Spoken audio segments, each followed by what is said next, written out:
제 자녀에게 대만 국적이라.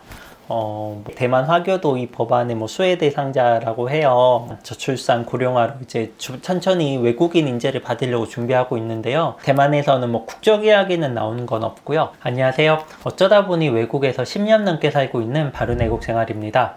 국적법 개정안이라고 해서 한국에 살고 있는 외국인 영주권자의 자녀에게 한국 국적을 조금 쉽게 취득할 수 있도록 하는 입법이 예고됐다고 합니다. 제가 직접 관련은 없지만 저는 대만 영주권자이고 한국 국민으로서 이 건을 조금 관심 있게 들여다보게 되더라고요. 그래서 오늘도 정시 영상은 아니고요. 저는 이 건을 어떻게 생각하는지, 또 대만에서는 이와 관련된 이야기들을 어떻게 나오고 있는지 같이 한번 살펴보도록 하겠습니다. 시작하기에 앞서서 한국에서는 이렇게 입법 예고된 내용만으로도 정말 많은 사람들이 관심을 가지고 또 감시나 비판들이 잘 작동하는 것 같아서 외국에 있는 한국인으로서 정말 뿌듯합니다.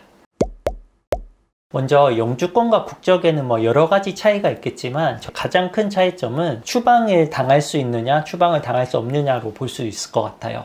영주권자는 영구적으로 거류를 할 수 있다고는 하지만 뭔가 큰 범법 행위를 한다거나 특정 상황이 되면 이 영구 거류증의 권리를 박탈시킬 수도 있거든요. 그런데 국적을 가지게 되면 정말 무슨 잘못을 하든 감옥에 갔으면 같이 추방당하는 일은 없으니까, 사실 세금 같은 경우는 영주권자라고 해도 전부를 납부하고 있고, 아까 말한 것처럼 투표권이나 병역 규모 혹은 소속감 같은 것도 좀 차이가 될 수는 있겠죠. 저는 해외 생활을 10년 정도 해왔던 사람 입장으로서 저는 이번 국적법 개정에 반대하는 입장입니다.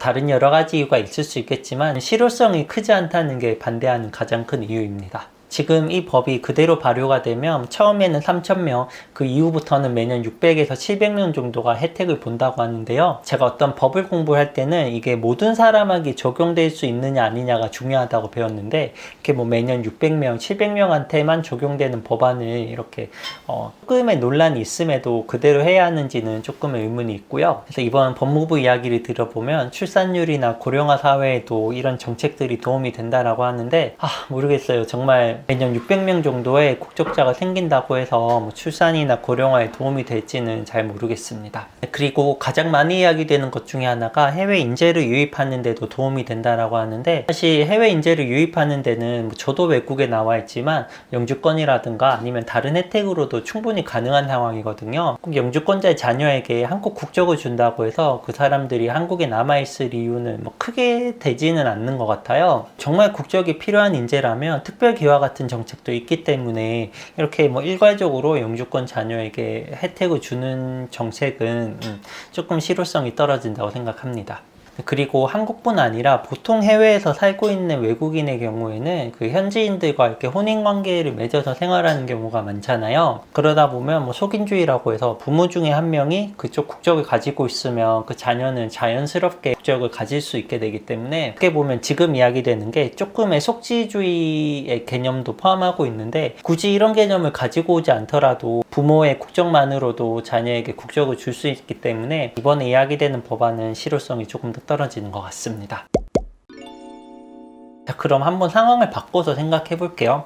저는 지금 대만 영주권을 가지고 있으니까 혹시라도 나중에 제 자녀가 생겼을 때 대만이 국적을 준다고 하면 저는 받아들일까요? 현재 대만은 한국과 똑같이 속인주의를 이렇게 하고 있어서 부모 중에 한 명이 대만 사람이면 대만 국적을 가질 수 있도록 되어 있어요. 하지만 영주권자에게 국적을 주고 있지는 않은데요.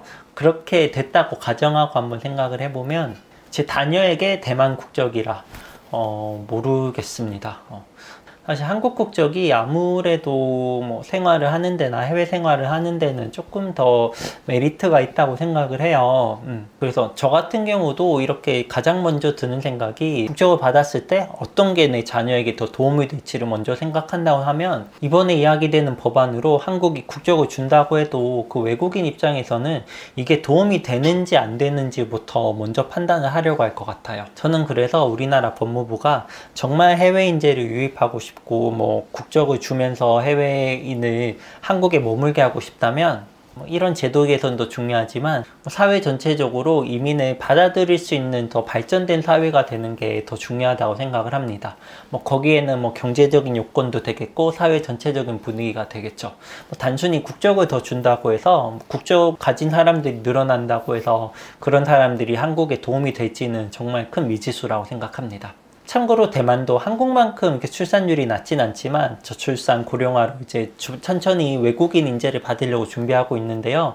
대만에서는 뭐 국적 이야기는 나오는 건 없고요. 영주권 취득 완화를 해준다거나 세금이라든가 외국인 최저임금 조정 같은 것들을 이런 법안들로 이야기를 하고 있어요. 제가 정확한 건 이전 영상에 한번 만들어 놨으니까 그거 보시면 될 것 같습니다. 정말 이 법안이 이제 발의되고 시행이 된다라고 하면 얻을 수 있는 효과는 뭐 하나에서 두 가지 정도 있을 것 같긴 해요. 사회 전체적으로 다문화를 더 받아들이는 뭔가 토양이 된다거나 아니면 국제적으로 한국은 이제 외국 사람도 많이 받아들이는 개방적인 사회가 됐겠구나 하는 이런 이미지 정도를 가질 수 있을 것 같거든요. 좀 이런 시나리오는 대만의 동성결혼이 합법화됐을 때 뭐 외신이라든가 한국 언론을 통해서 이런 좀 분위기들을 많이 봐왔거든요. 그리고 이번에 이야기되는 게 대만 화교도 이 법안의 뭐 수혜 대상자라고 해요. 수혜 대상자라는 표현이 맞는지 모르겠지만 그래서 뭐 대만 화교도 한국 국적을 취득하면 한국이랑 대만이 조금 더 가까워지는 뭐 효과도 누릴 수 있을까요?